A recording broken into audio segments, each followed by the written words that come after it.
Like Lillian mentioned, I worked for PepsiCo for 10 years in the finance organization there before founding Abacist Group in June of '07. And what Abacist Group does is provides fractional finance executive services as well as performance management consulting. Now, people ask me, what do those two things mean? Fractional finance executives is basically for companies that wouldn't have the need to hire a full-time person in-house to do finance work for them, but want kind of a higher level expertise. Think like a fractional jet service. A company doesn't need a private jet full-time, but they go out and they buy fractional rights to a jet. It's a similar concept, but for the finance executive arena. And then performance management consulting, I'm going to talk about performance management here, so hold on that as to what that means exactly.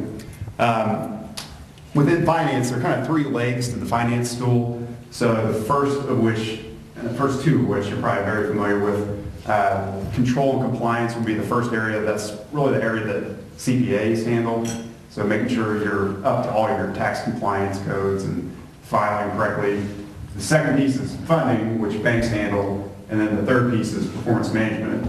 And companies have spent a lot of money over the last, say, 5 to 10 years on the compliance piece as a result of Sarbanes-Oxley.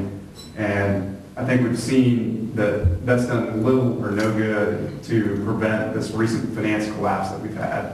And so I'm going to talk to you today about performance management, which in my opinion is really the area of finance that makes a difference, gives companies a strategic edge, and companies of all sizes ought to be engaged in it to help propel their business forward and not just focus on the compliance piece, which is more of making sure you got all your checks and balances and debits and credits in the right spot. Okay?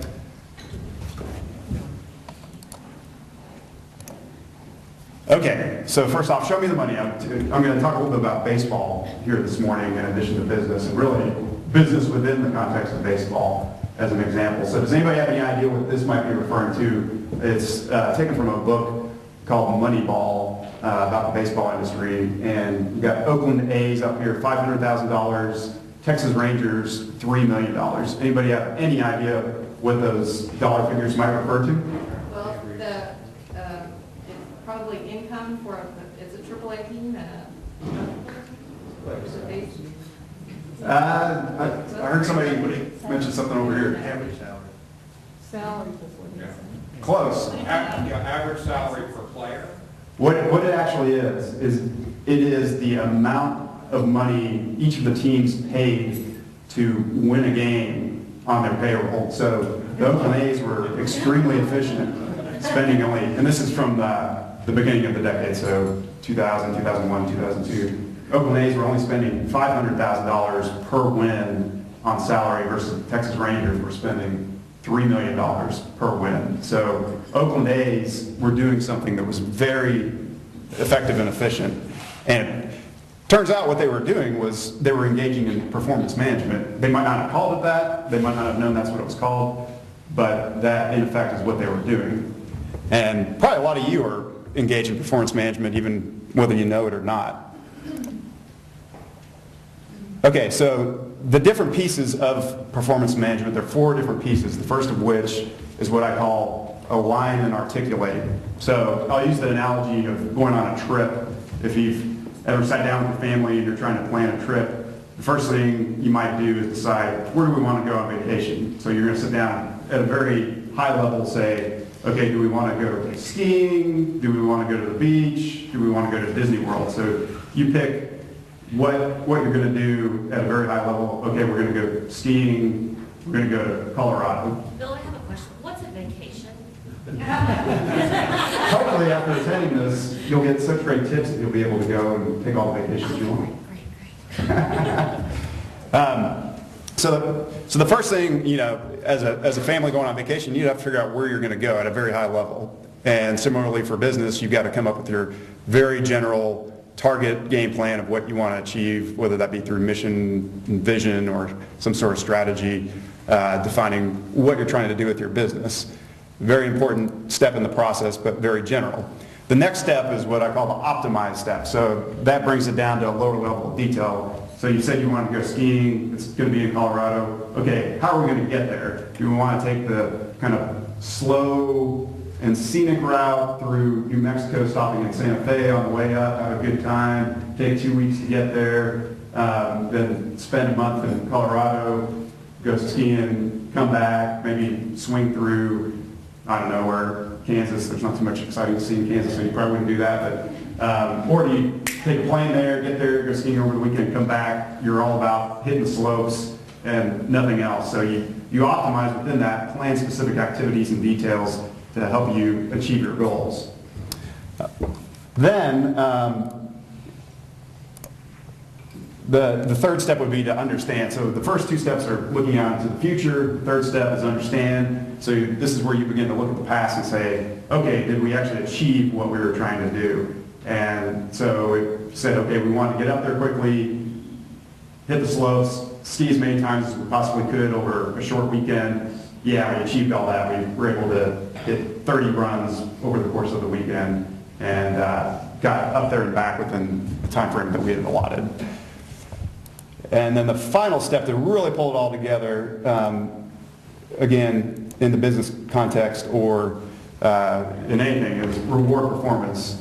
And this is the piece that oftentimes is missing, but you want to make sure that your employees are on board with everything you've laid out here. And so rewarding them to be consistent with what you've laid out is very important. Maybe in the context of a trip, it's your kids are going to slow you down, so you say, hey, if you be quiet and stop asking more, and stop to go to the bathroom, I'll buy you, a new Wii game or whatever. So that could happen on the trip as well. Okay? So those are the 4 steps of performance management.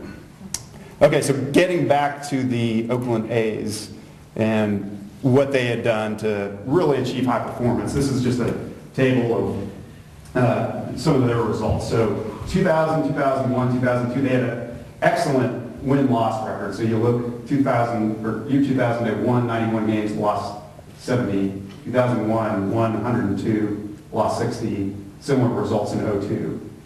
They were the poorest team in baseball, so had the lowest payroll of any team in baseball, and yet they were able to have a very enviable record. 2000, they won the AL West. 2001, won the wild card bid. 2002, again, won the AL West. With the low payroll, they were not able to go all the way to the World Series, but we'll find out in a minute when we start talking about the line and articulate phase that they went through. That wasn't their goal. So postseason end, they lost the ALDS to the New York Yankees, both 2000, 2001, and then 2002 lost to Minnesota. And again, look at the salary levels there. $26 million, which is low, very low. In 2000, $34 million in 2001, and $40 million in 2002. The Yankees were paying their payroll 3x that. So Oakland A's extremely efficient in terms of their spending. Okay, so in terms of their align and articulate, when they were developing their high-level goals, very different than what the Yankees were trying to do. What the A's, all they wanted to do was make the playoffs. That was their goal. So they didn't set out to try to win the World Series. They just said, hey, we're going to be happy if we make the playoffs. Probably wouldn't go over well, if you're the Dallas Cowboys, where the only thing that's success is getting into the Super Bowl and winning it. But for Oakland, that worked for them. The Yankees, a lot like the Cowboys, their high-level goal was to win the World Series, right? So very different than the Oakland A's. The second piece down there, Oakland A's, their financial goal was to maximize franchise profit within that given year. So they were trying to maximize the amount of money, knowing that their market was a little bit more limited than New York, versus the Yankees was to maximize franchise value, meaning if they went out and sold the team, they could get the top dollar for that versus just the profitability. And with that, they said, okay, we'll limit our payroll to $40 million versus, as you see here, the Yankees had more than 3x that.